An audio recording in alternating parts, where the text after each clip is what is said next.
Hi, I'm John Taylor Gatto, and this is What You've Been Missing.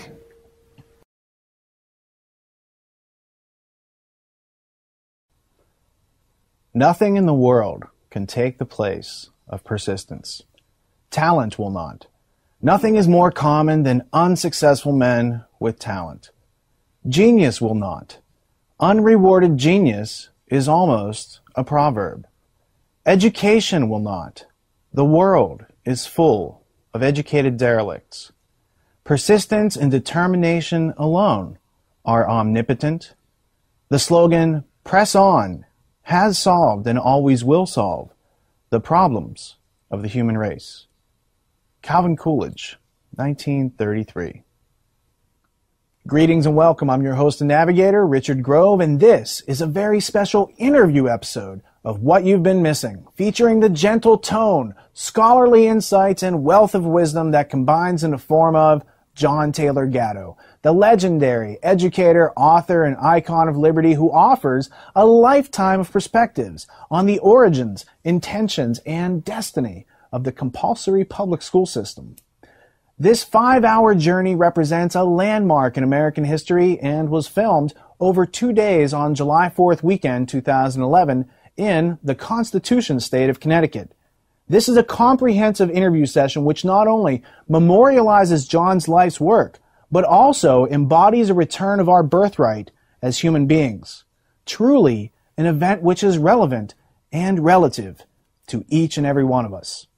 This message applies to children and adults, parents and grandparents, students and teachers, administrators and politicians, blue collar, white collar, no collar, everyone who uses words and symbols to meet their needs, everyone who depends on accurate information to thrive and survive in this world.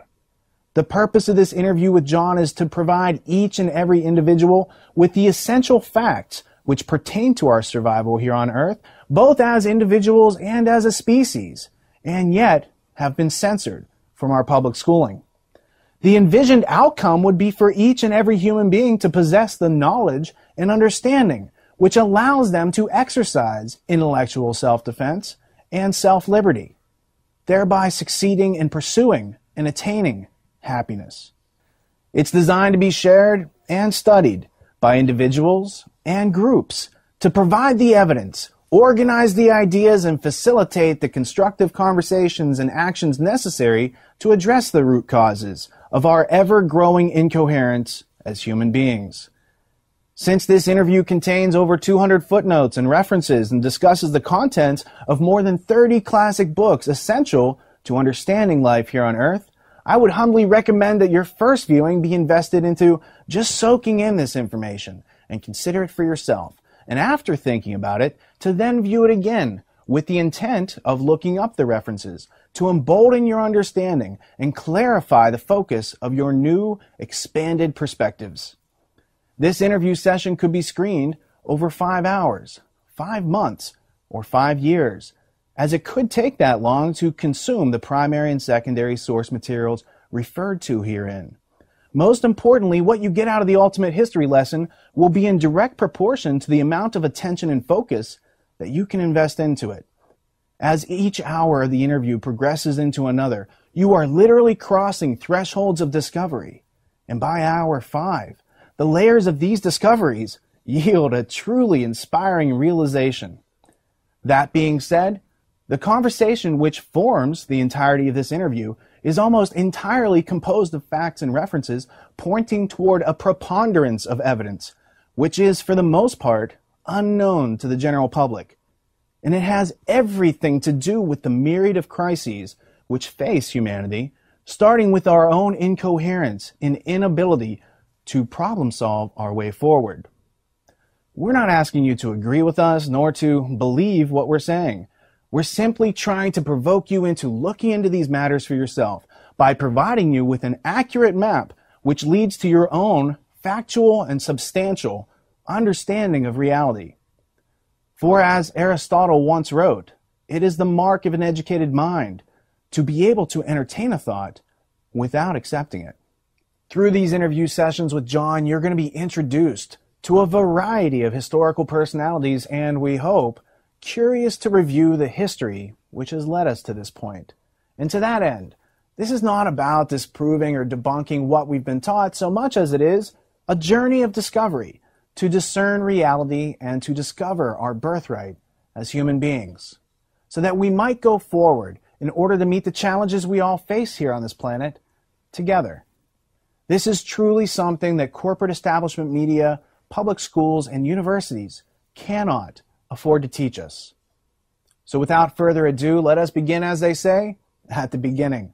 On December 15th, 1935, John Taylor Gatto was born in western Pennsylvania in the coal mining and steel milling town of Monongahela, about 35 miles southeast of Pittsburgh.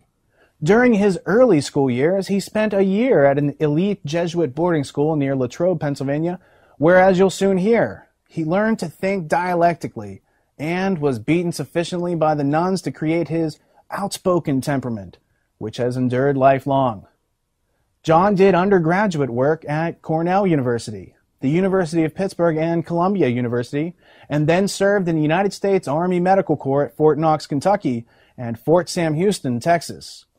Following Army service, John did graduate work at the City University of New York, Hunter College, Yeshiva University, the University of California, Cornell, and Reed College, which is a private independent liberal arts college located in Oregon. Like many famous American iconoclasts, John first honed his skills in a variety of professions before finding his talent for teaching, which proves to be his real gift to this world. After almost 30 years of teaching in New York City's inner city schools, he was named New York City Teacher of the Year in 1989, 1990, and 1991, and that same year was also named New York State Teacher of the Year. Later in 1991, he wrote a letter announcing his retirement from teaching titled, "I Quit, I Think," to the op-ed pages of the Wall Street Journal, stating that he no longer wished to, quote, hurt kids to make a living, end quote. Soon thereafter, he was the subject of a show at Carnegie Hall titled An Evening with John Taylor Gatto, which then launched a career of public speaking in the area of public school reform. He then began a worldwide public speaking and writing career and has received several awards from libertarian organizations, including the Alexis de Tocqueville Award for Excellence in the Advancement of Educational Freedom in 1997.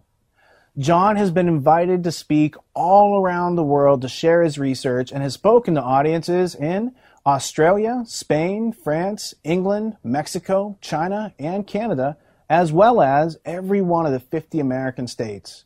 Since his public resignation in 1991, he has traveled over 3 million air miles, spoken at Harvard University, NASA Space Center, the White House, Smith College, Cato Institute, and many other places. He's also been a keynote speaker at over 30 state homeschool conventions, and he supports something called unschooling and open source education for personal learning. In his book, Weapons of Mass Instruction, here's how John defines open source education. Open source learning accepts that everything under the sun might be a possible starting point on the road to self-mastery and a good life. In open source, learning sequences are personally designed or personally signed off on, and everyone you encounter in life is a potential teacher. In open source, teaching is a function, not a profession. Everyone learns and everyone can teach themselves how to learn anything, as well as learning how to teach others. In open source, students are the active initiators. You learn that you either write your own script in life, or by default, without your input, you become an unwitting actor in someone else's script. The main thesis of John's body of work can best be illustrated, in my opinion, by asking the question, what do public schools actually teach children? And answering it with the main themes contained in John's first book, printed in 1992, titled Dumbing Us Down. He makes the following observations about how public schools are designed in form and function. Public schooling teaches confusion by breaking coherence. It presents an ensemble of information that the child needs to memorize in order to stay in school. Public schooling teaches them to accept their class affiliation. Public schooling makes them indifferent and suppresses natural curiosity. Public schooling makes them emotionally dependent on approval from authority. Public schooling also makes them intellectually dependent on experts and authorities to think on their behalf. Public schooling teaches them a kind of self-confidence that requires constant confirmation by experts and authorities, also known as provisional self-esteem. Public schooling makes it clear to them that they cannot hide, that they are always supervised, under surveillance, especially in today's society where everything online is tracked. Information is sold in a variety of ways to a variety of predators. Bibliography. John's poetic prose and diligent documentation can be studied in his prodigious preponderance of publications, including Dumbing Us Down, The Hidden Curriculum of Compulsory Schooling, 1992, The Exhausted School, 1993, A Different Kind of Teacher, Solving the Crisis of American Schooling, 2000, The Underground History of American Education, 2001, and in my opinion, this is an essential book to read as it stimulates your internal dialogue and draws questions as to why are children being methodically undermined, while simultaneously providing you with the answers and comprehensive references.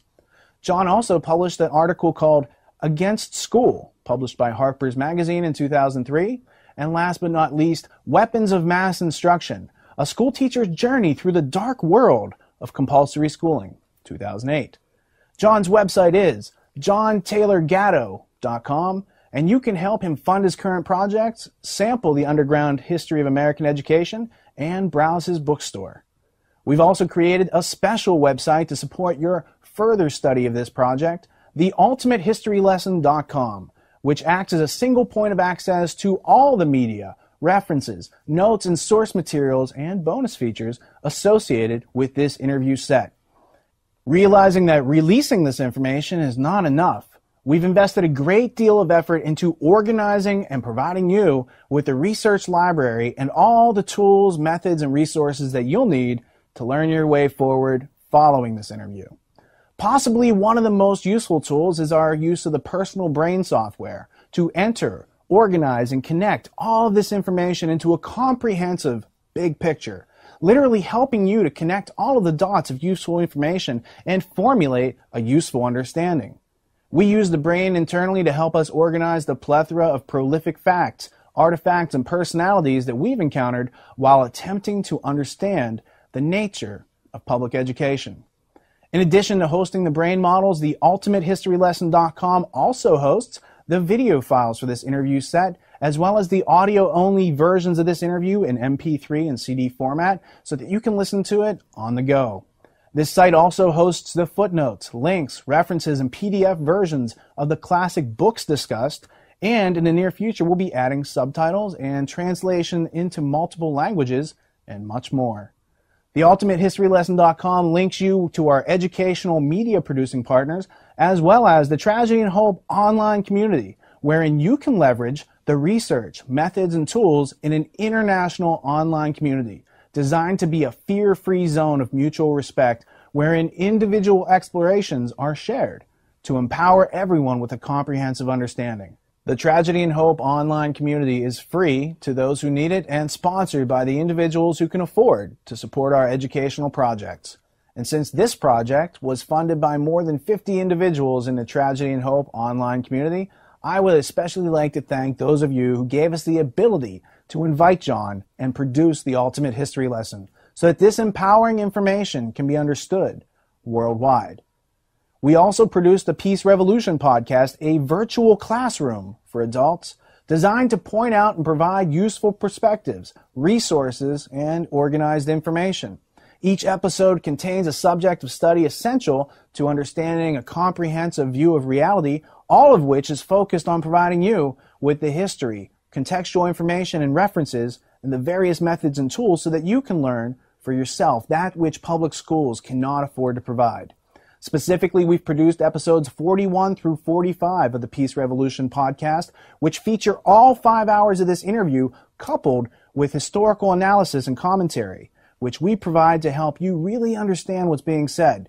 These episodes amount to another 15 hours of educational content, which is also available on theultimatehistorylesson.com, providing you with the metaphorical handles, if you will, so that you can grasp this material and use it to your own advantage in everyday life. Unlike any other interview you've ever witnessed, the conclusion of the Ultimate History Lesson is actually the starting point on your own personal journey of discovery. Due to the fact that we're trying to do something that hasn't yet been done, I've edited each hour of this interview such that from the crack of the slate until the end of the tape, you're witnessing John in a natural and forthright representation of his presence, and nothing he states in the coming hours has been taken out of order, out of context, or otherwise adjusted for theatrical purposes, as I feel that it would not be to anyone's benefit to change the flow of energy as it happened. These interview sessions are designed to resurrect your curiosity, stimulate your use of reason, inspire you to look around, provoke you into asking questions, sparking your creativity and your inventiveness, igniting the solution-making process in each and every one of us. Its function is to provide you with a ramp to learning, discussion, respectful debate, and compassionate forms of communication, as well as constructive action. Here's hour one of our interview with John Taylor Gatto. It's time to begin the Ultimate History Lesson. Thank you for tuning in and not dropping out.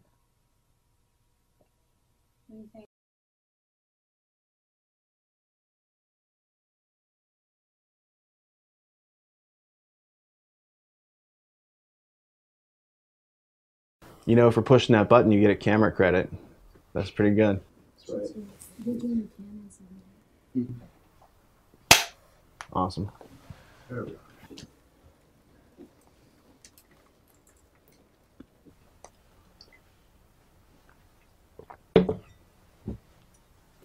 I don't even know that we'll need the slides necessarily. I mean, we can start by talking about that. Father, Son, Holy Ghost. Grammar, logic, and rhetoric. So grammar is the Son, logic is the Father, the Holy Ghost is rhetoric, and God is the consciousness. And so the Christian trivium came from the Greek trivium, but they used a metaphor to encode it. Now my question to you is a metaphor a lie, or is a metaphor something else? I think we better start a little less abstract. One of the things, a fatigued old brain. I arrive at abstraction by arguing with myself through writing. So everything I write goes through about 20 drafts. And since I handwrite it, it's quite painful to read and throw it out. But I don't really know what I say, what I'm going to say, or what I believe until I actually argue with what I think I believe. So, what do you think you believe about schooling? I think I believe that the metaphor schooling clearly tells you what it's expected to deliver. We only use the expression one other way commonly, and that's with the school of fish. And they are wonderful to watch. When one fin moves, all of them move. Thousands of fins move. And they're instantly receptive to what the group wishes. I don't know who gives the original signal, but education's diametrically opposite to that. I think it starts with the assumption that we get from a fingerprint or from DNA that no two people are alike, and that the ultimate realization of yourself is to find that uniqueness where your apparent physical resemblance to everybody else sort of dissolves as an illusion, and you stand absolutely alone, or you can select when you want to be part of the larger group. It seems clear to me that the business of schooling has done what Orwell clearly saw you do, or what Walter Lippmann said you do back in the 1920s. You steal the key language of the person the group you want to overthrow, and you redefine it, and people then become confused. It's Newspeak in 1984. So the schooling transformation occurs when they see that the language of education is highly regarded, highly respected, and even in people who don't participate, there's an urge in that direction. So you simply take the concepts and you claim that that's why people are being ritualized. Yeah, so there. So you describe that individual beings, when in groups, kind of subvert their own individual thinking power. And the law of identity, none of us can change who we are. We have to be ourselves, and that is constant throughout life. So it's about figuring out how to remain individually self-reliant and self-sufficient as going through these systems that are trying to change us and to make us less self-reliant and more. Very much so. And I think the awareness of these contrary dynamics is what gives rise to the theories of dialectic.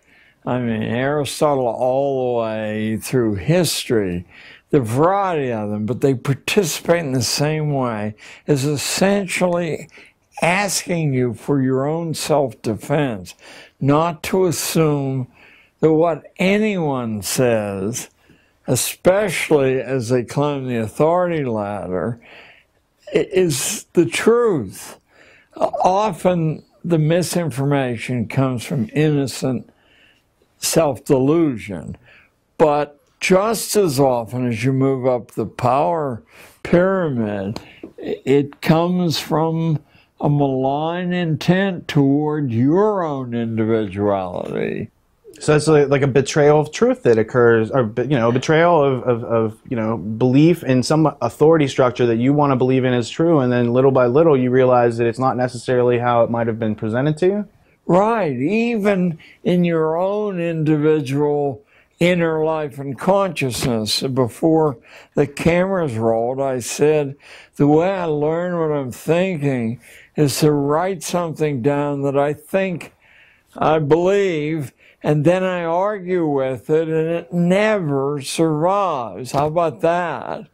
Now, what scares me is that when I go back to it year after year, most of it doesn't survive. I mean, it takes years before I get to a core and I say, I'm not personally capable of moving beyond this thing, so that we're so well conditioned from infancy not to see the truth or relate the truth, but to shave it, that the first step in reaching for an education, I think, is to mistrust what you most are certain of, to mistrust that. Now, it may survive, but it needs tested not once until you're exhausted from testing it.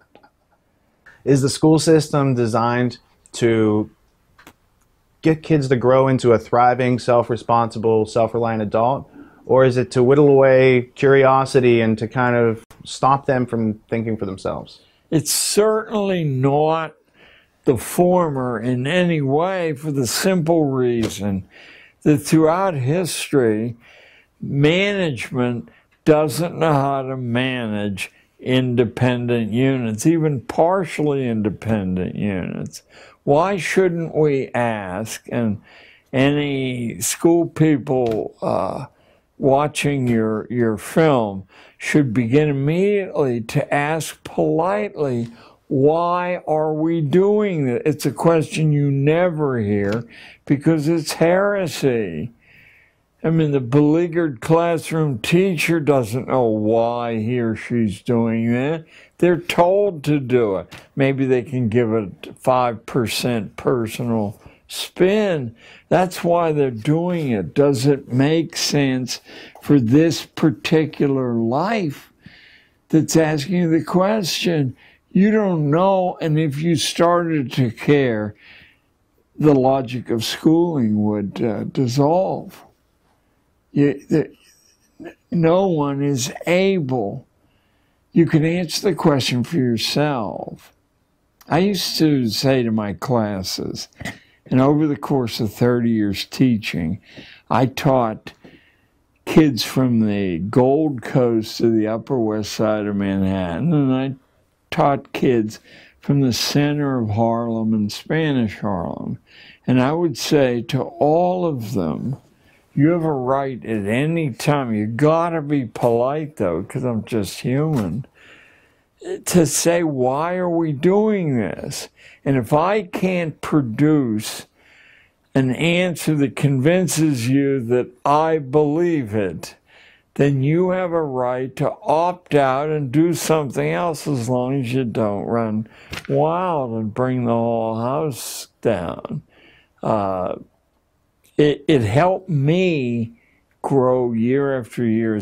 Not that they ask very often, because they're conditioned not to do that, but enough did ask that I was put on my own mettle to say, why am I doing this? And it was a continual expansion of my own insight until politically I couldn't do it any longer.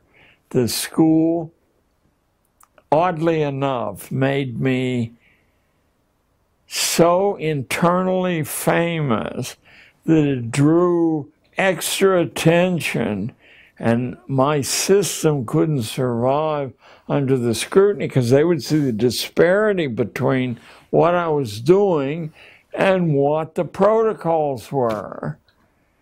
So there. So it sounds like if I'm trying to get to the root cause of why your teaching career ended, it sounds like you started asking questions, John. And it sounded like the question started with why, with a question mark, and then maybe you were asking some other, like, the 5 W's plus how, and you were actually getting observed knowledge. Asking myself questions, then forcing my classes to ask me questions and themselves questions, and eventually the productive output of my classes was so great, inadvertently, I didn't care how the school measured production, but it was so great that I would get visiting delegations, sometimes on a daily basis, for months, and they would leave baffled because they wouldn't see the drama unfolding that they understood as schooling, and they were right.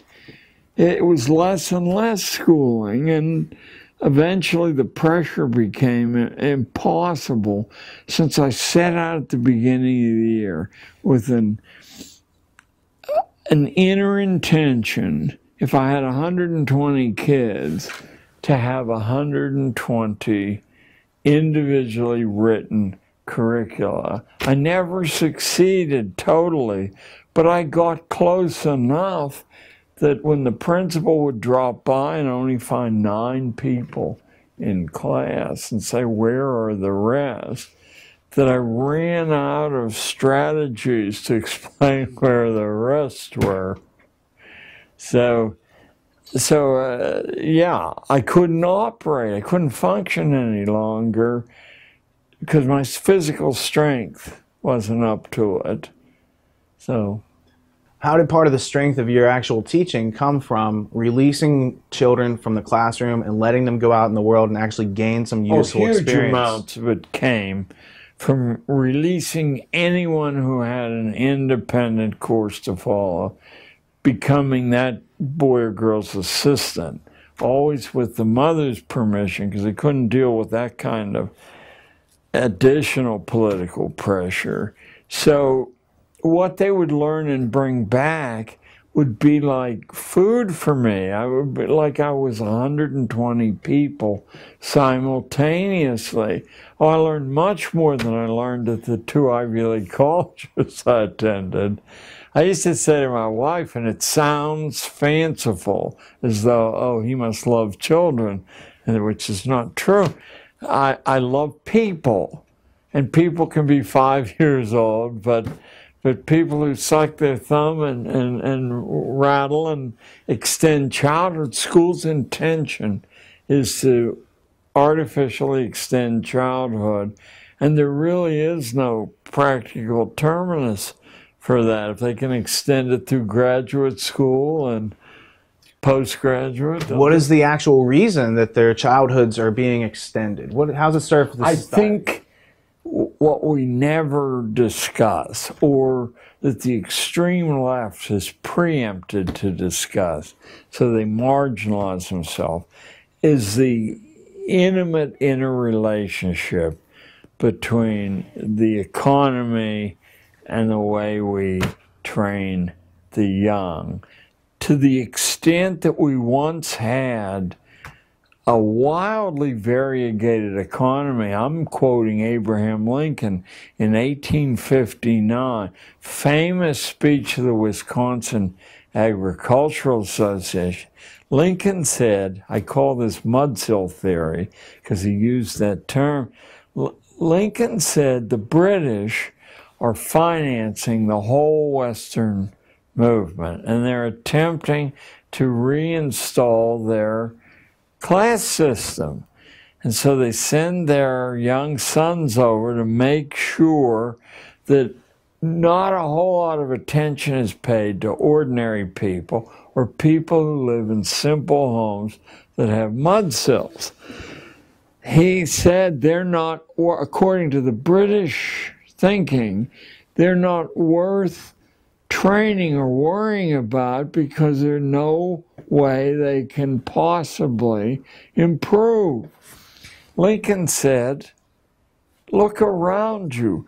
3/4 of our population has an independent livelihood, and the quarter who doesn't works to put a little stake together to set up on their own and write their own script in life. He said, as a consequence, we don't have proletariat as they do in Britain and Germany and the European nations, and we aren't able to have a factory system where it exists in this country, which is in New England, in the textile industries. A factory will have 30 or 40 employees. They'll usually be young women waiting marriage. They'll be served tea at their machines, and there'll be opera performances staged for just to keep them at the machine, because these independent livelihoods lead to, totally private, independent systems of value. So the British are wrong, but of course the Civil War changed that. We're sold that it was a great crusade against slavery by the school system. The major historians who've turned their attention to that say, to a person, that slavery was already dead. It was staggering through its last couple of generations, not because of a moral transformation on the part of plantation owners, but because the wives of the plantation owners were scratching their head and saying, the boss, my husband, vanishes for a couple of days. We have all these new slaves, and they're not black anymore. They're various shades of brown.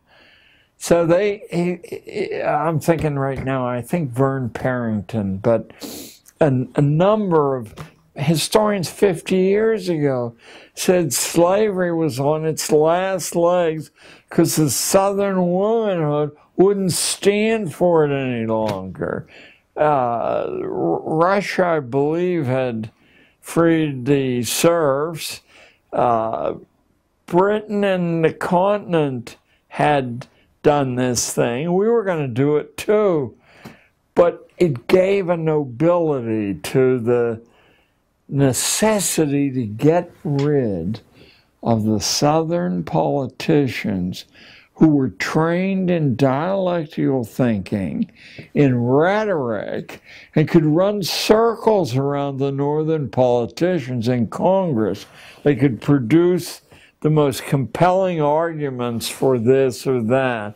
And so the South had to be gotten rid of. From my understanding, those dry goods like cotton from the South that were produced by slaves were then going to factories in the North. And the factory owners in the North figured out that the slave owners were paying too much overhead. It cost a lot to keep a whole family fed, etc. And there were letters exchanged, and they actually discovered it was cheaper. Why not make everyone a slave who doesn't know that they're a slave? A wage slave. Right. And think only about the welfare idea. If you have a plantation family and you require harmony, even though some people are very subordinate, if somebody gets sick or too old to work, you can't, in fact, do the Simon Legree bit and get rid of them, or what happens is morale collapses. So you have to care for them. The discussions on the highest level among northern industrialists was, why should we have to support Deadwood here? And we could do that if they were wage slaves. Yeah. And furthermore, people like Count Tolstoy was well aware of the hardcore underneath the romantic arguments, and so were a number of other people. But the public, dependent upon media and pulpits, which were subsidized by the owners, they couldn't find a zone where they could think clearly, or someone would say, yeah, here's the truth, think about it. Early forms of mass media propaganda from the pulpit or the newspaper. Or the Chautauquas. Right. Oh, absolutely. The Chautauquas were put together by intense... The family that began Harper's Publishers and had the very prestigious journal of the time, Harper's Weekly. Louis Lapham, the Lapham family? Well, Lapham's a very latter day. His grandfather was in charge of Harper's, though. And he was mayor of San Francisco, I believe. Mayor, he was. When the UN came in, and he told me that his boyhood was filled with foreign dignitaries in the home as house guests, or throwing back a glass of wine. So you can actually trace the small number of families behind the Chautauquas, which were the most compelling mass media of the day. And you'd hear about what was going on in Boston, out in Cincinnati, and you'd want that. And selectively, ideas and ways of thinking were introduced to the best people, and they used their local prestige to make sure that, it's the natural process. So what we got was a second American Revolution between, 1865 and about 1910. This time the British won again, but they didn't win by force of arms, but by force of insight into the way opinion is created. And when the skilled workers who had intense pride and really were the key to the prosperity of early industrial operation, commercial operation, when the skilled workers understood their power, then industry and commerce were mechanized intensely, and you wiped out the need for skill. You took less quality, but now you had less contention, less argument. Carnegie was instrumental in eliminating the influence of skilled labor, and it continued right through the 20th century. What influence have the Rockefellers had on organized labor, skilled labor, education?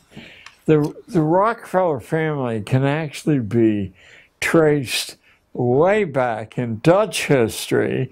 There's an ancestor of the Rockefellers who set up a rather detailed plan for global government hundreds and hundreds of years ago. It had just one of these flow charts that showed how you were going to do that or not. But the great irony, of course, is that Rockefeller and Carnegie's families were fringe people in the United States, but using their brilliant insight into leverage and how it works, both were able to take nothing and pyramid it into quite a bit. Rockefeller actually, his father, I believe, but it may have been his grandfather, fled a rape charge, sort of like Strauss-Kahn's up in Bainbridge, New York. He had been charged with rape of a maid and fled. They threw their, Rockefeller threw their weight behind, this is emblematic of how they were, behind Horatio Alger, who also had been charged with rape up here in Connecticut, and the Newsboys Lodging House. And if you read a wonderful book that exists, a limited edition, but it's kept continuously in print, called The Rise of the Dangerous Classes in New York City by the creator of American adoption. When I started to research school, I kept running into the same people who put the adoption institution together and the school institute, one much more important than the other, but still the same names float in and out of one another. Charles Loring Brace, who I believe his father was the publisher of the Hartford Courant. I'm almost sure in his early diaries say, I must find a way to become nationally famous. I mean, in Yale he wrote that he didn't have any idea how he was going to do that. But finally it occurred to him that with these masses of immigrants being brought in to break the Irish labor monopoly in the mines and the mills, that the easiest way to lower the unit cost of labor was to bring the husband and the wife into the labor force. You double the size of the labor force, you cut the unit value of the labor in half. But you couldn't do that as long as they were worried about their kids. So now you have the impetus to enlarge the social work industry, to corrupt the legislatures, to give it the power to break families apart. And what do you do with the kids? Well, the expression put up for adoption tells you you don't want them anywhere in the neighborhood.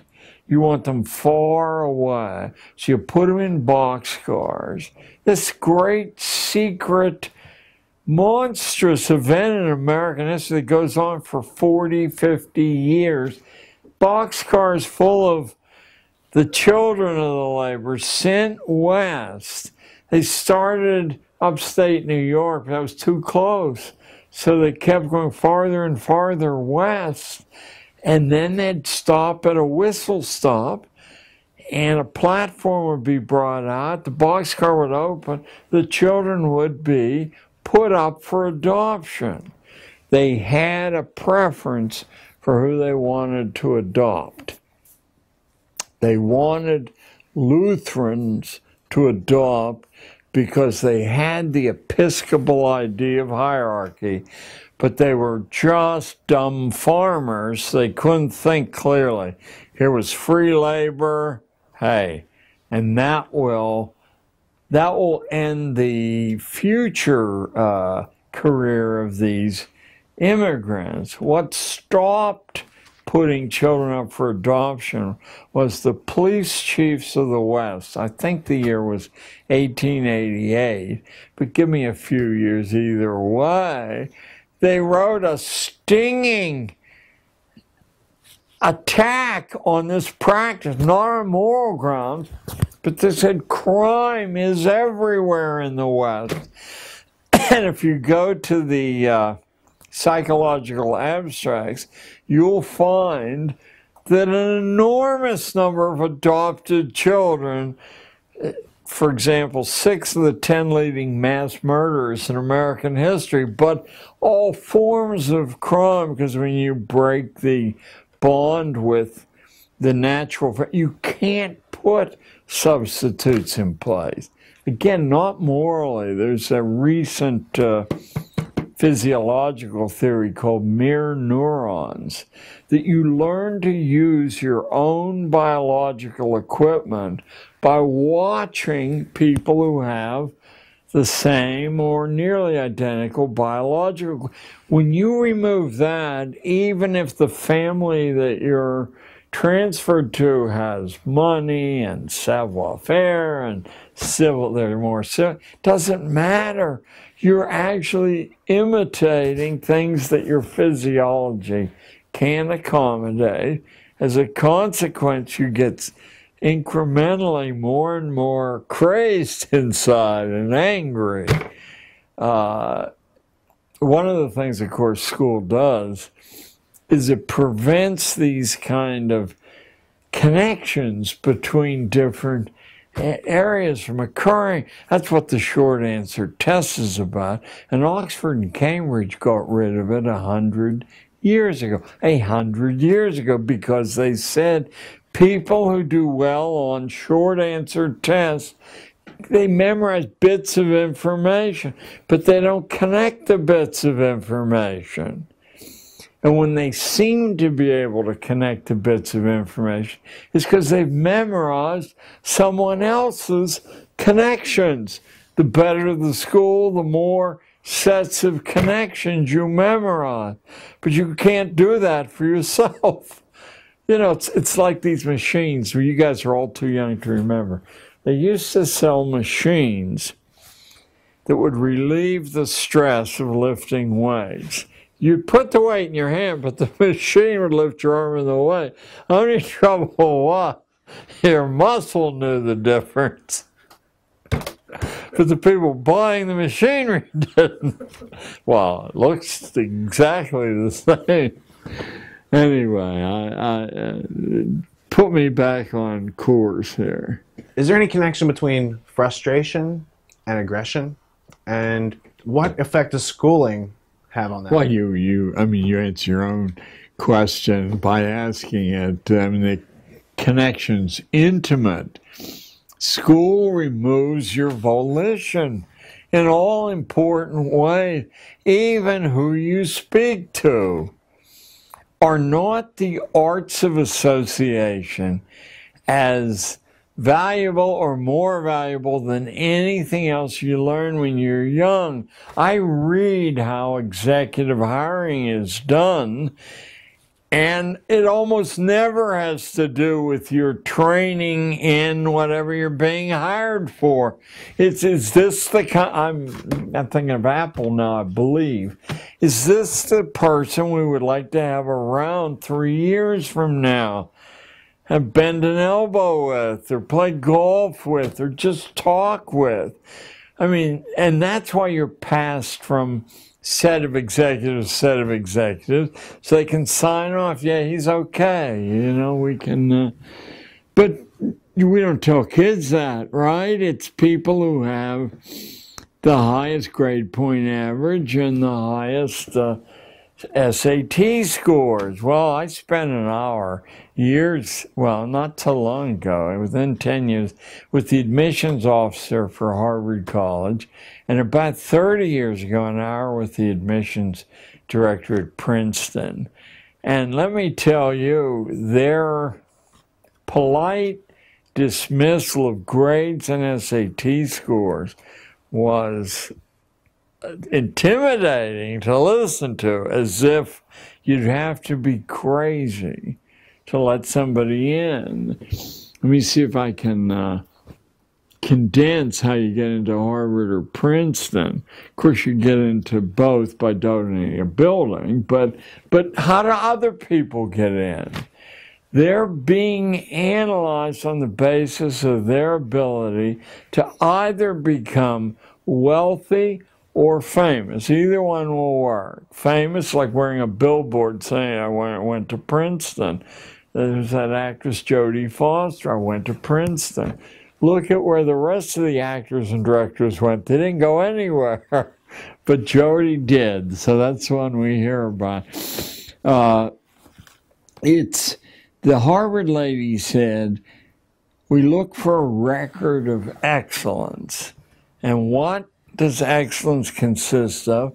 It's sometime in the first 18 years of your life, figuring out how to add value to the people around you. Although she didn't say this, in a way that catches public attention. So you might walk across the United States or bicycle the perimeter of the country or row across the Atlantic Ocean. Those are physical ways. You might start a little charity or set up some weather service or some pollution monitoring around Hartford. There are a substantial number, a small fraction, but a substantial number of kids doing this as we sit here. They're writing a record of being able to add value to the community around them. And then the other fellow, the Princeton guy, said the same thing in different words. I asked him, this about 68 roughly. I asked him, what part of a resume submitted do you look at first? And the answer metaphorically caused my jaw to open. Hobbies, he said. I said, I've been taught all my life, leave that off because it's not germane. He said, on the contrary, it's the only honest information you're likely to get. How does someone spend their time when it's their free choice to spend? He said it's a window into their mind and their heart. What kind of hobbies?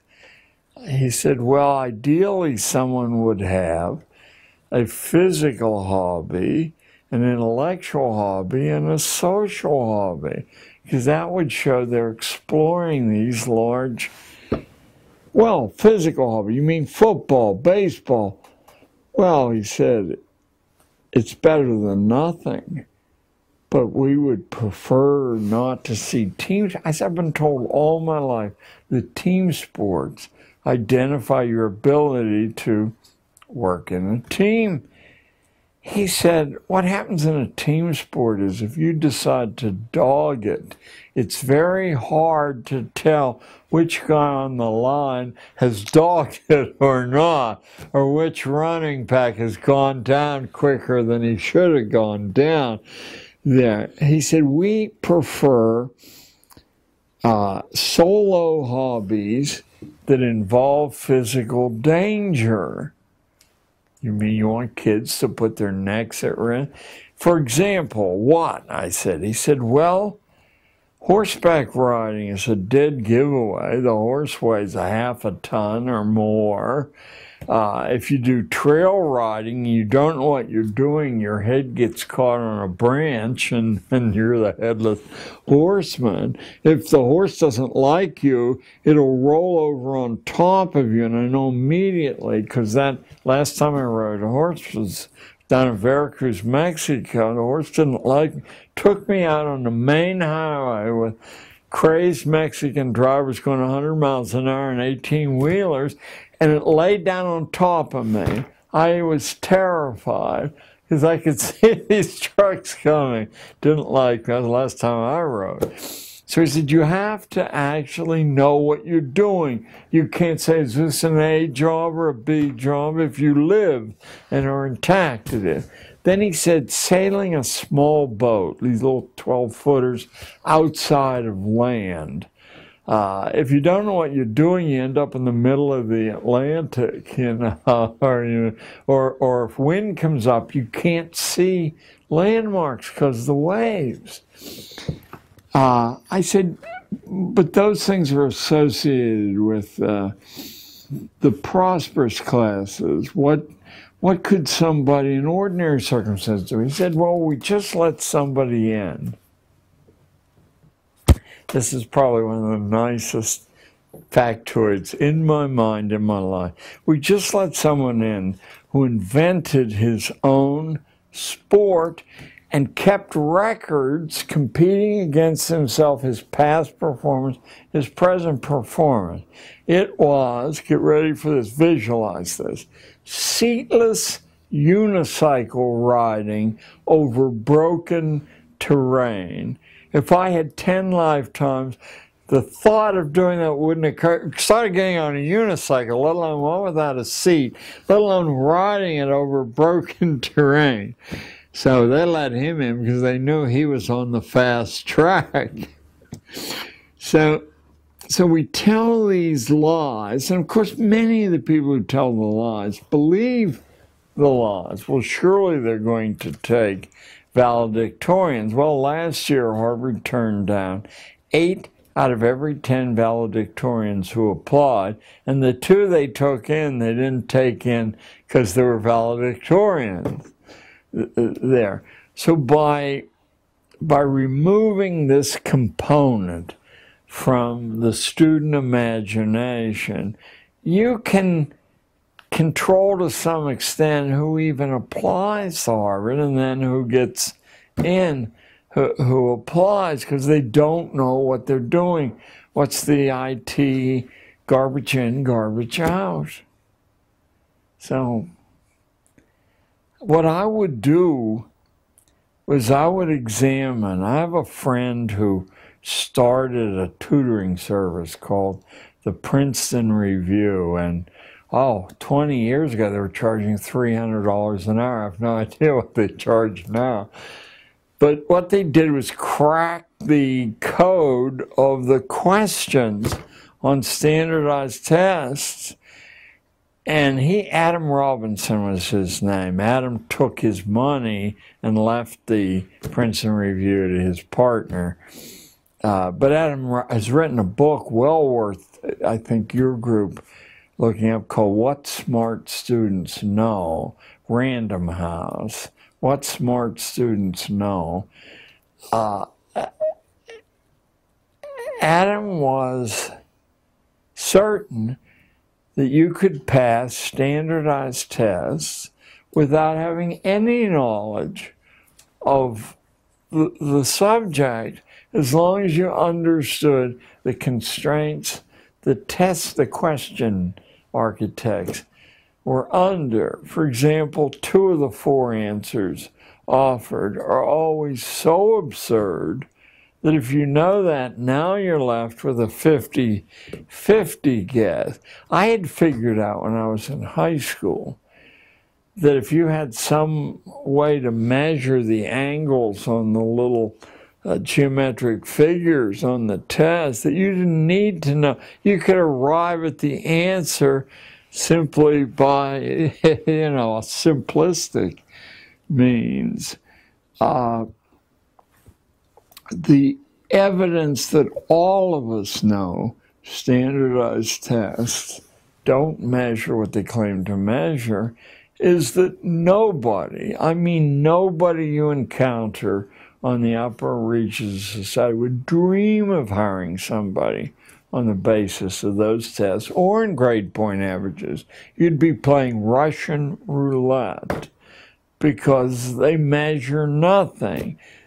The grades largely measure that you memorize what you're told to memorize. I mean, there are a few other things, but that's the heart of it. So now you know you have somebody obedient, and probably for a clerk, that is a good measure. Not for someone who has to adapt to changing circumstances, you know, by the natural selection process of reality. It's fairly easy without being a wise guy or very learned, as long as you retain the ability to think independently from the data in front of you, to penetrate the masks, the contentions that don't conform to everyday reality. So no one will hire you as a CEO and ask you what you're saying. But if you examine the data that's available about big-time politicians, now we have, and I don't think it surprised anybody, that George Bush, the most recent one, was a C average in high school, prep school, and a C average at Yale. What does surprise people is that the candidate he ran against was a C average in prep school and a C average at Yale and a lower C average than George Bush's on the Kerry of Massachusetts. The fact that the best evidence that the nation has been schooled to the point of extinction is that they were fraternity brothers at Yale in a fraternity. I'll skip its interesting reputation. It only has 15 members. And they were fraternity brothers at Yale. There's 308 million of us. I mean, mathematically, I wouldn't know how to set the odds, but they would be stupendous. No one mentioned it, or if they did, it was to quickly get over that. That should have been headlines with the New York Times and the Washington Post. Fraternity brothers at Yale run for president. You wouldn't need to mention that it was the Skull and Bones fraternity. So when the skew from sanity is that of that magnitude, you should not expect much to come from the watchdogs of our liberty and our best interests. How could that happen unless, but there's a Jewish expression, chutzpah, unless this feeling of contempt for ordinary people was very dramatic. We could, I'm sure someone in the councils who allowed that to happen said, maybe someone will notice.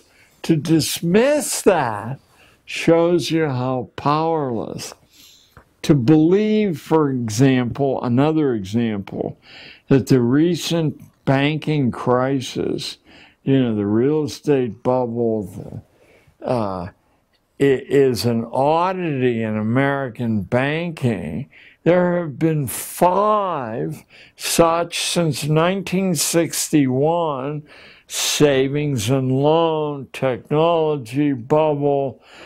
There have been 5 of those, and the central figure in all 5 is the Citibank of New York.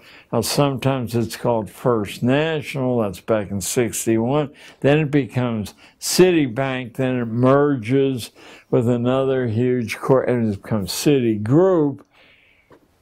But the mentality loose on that level shows utter contempt for the safeguards built into, you know, the founding documents or built into tradition as ordinary people, and that includes upper middle class ordinary people, expect it to be. It doesn't exist.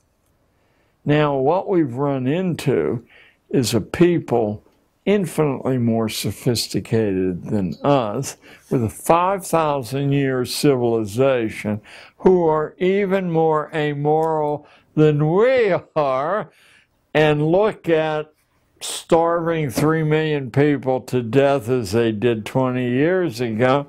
Is there any shortage of people?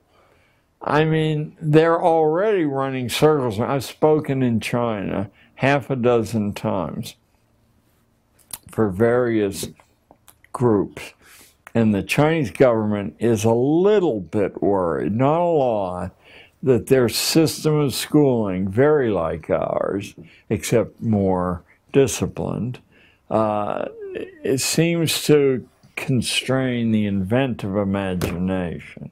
The reason they're not worried is they don't recognize copyright law or patent law, so they have access to anything there. But they will not accept, they keep asking me back, they will not accept that the system they're applying to the young mind is guaranteed to foreclose the imagination that produces invention. So, I'm happy to take their money and get a chance to see Xi'an and Shanghai and Beijing, but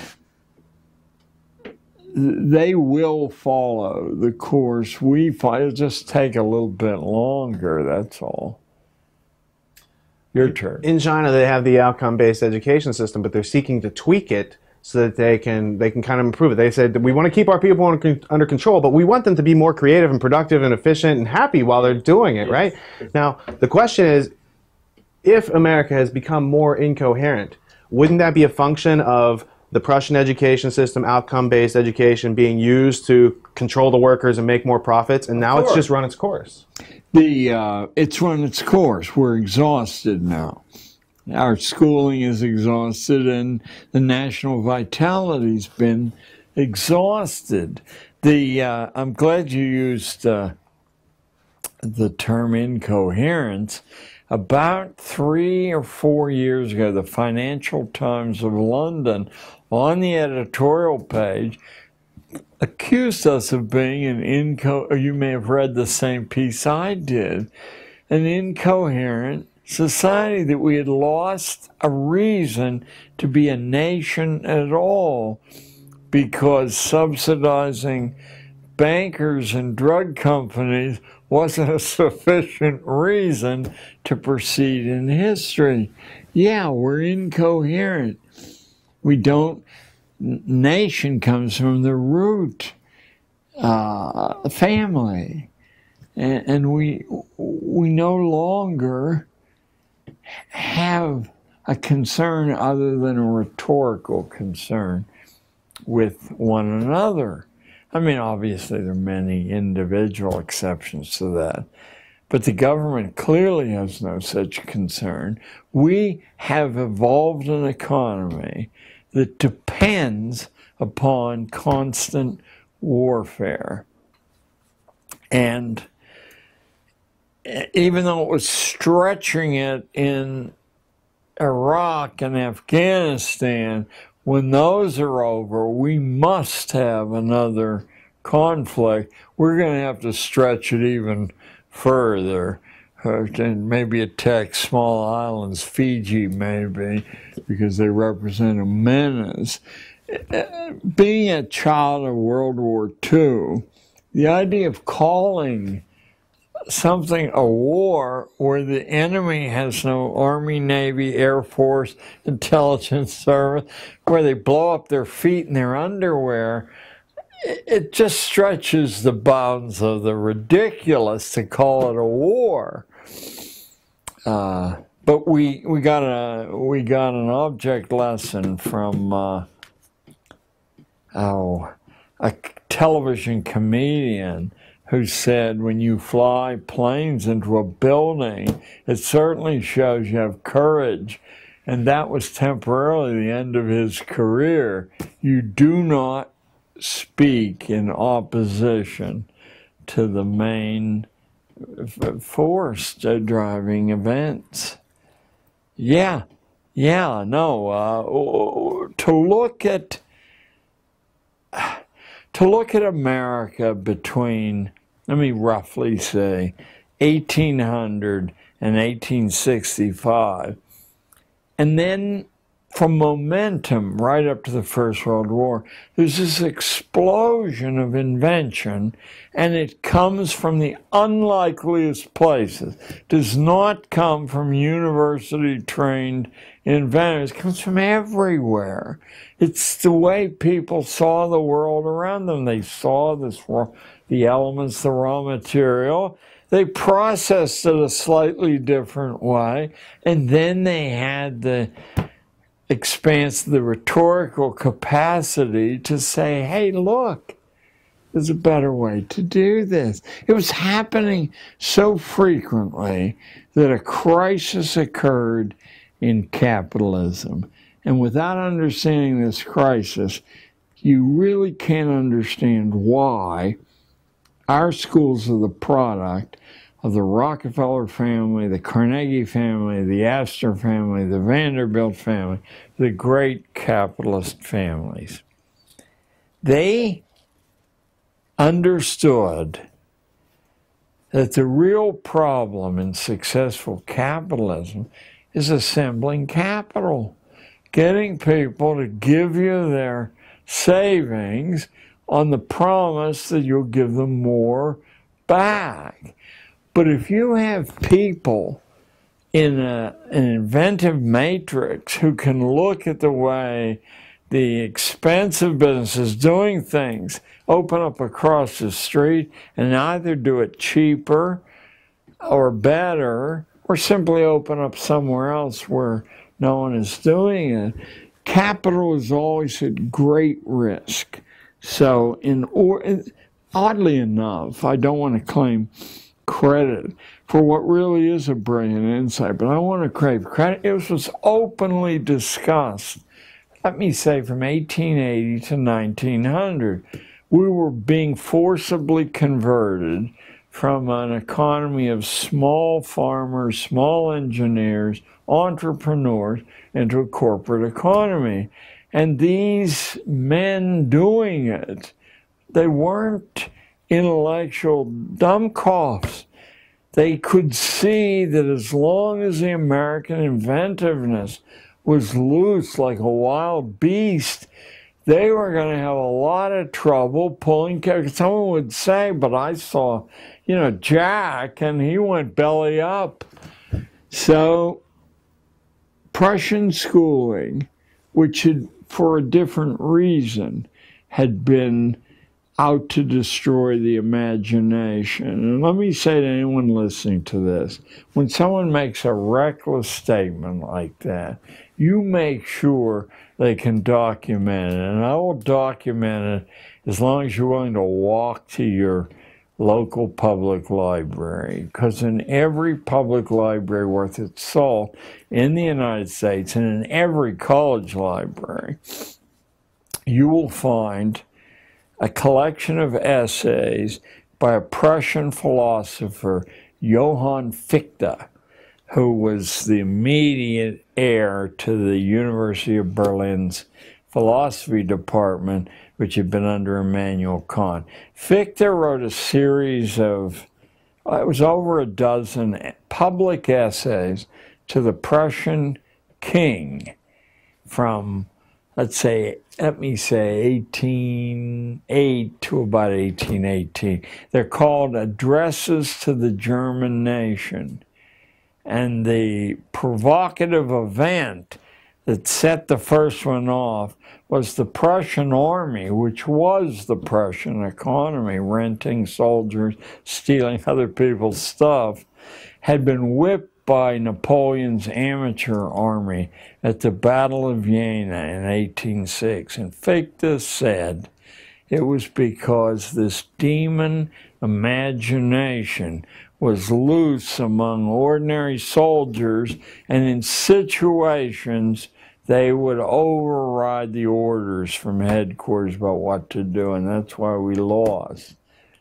Now, what should fascinate anyone listening is That's exactly what the so-called liberal philosopher Spinoza in Holland had said in 1690 in a book called Tractatus Politico Religico-Politicus. Tractatus Religico-Politicus.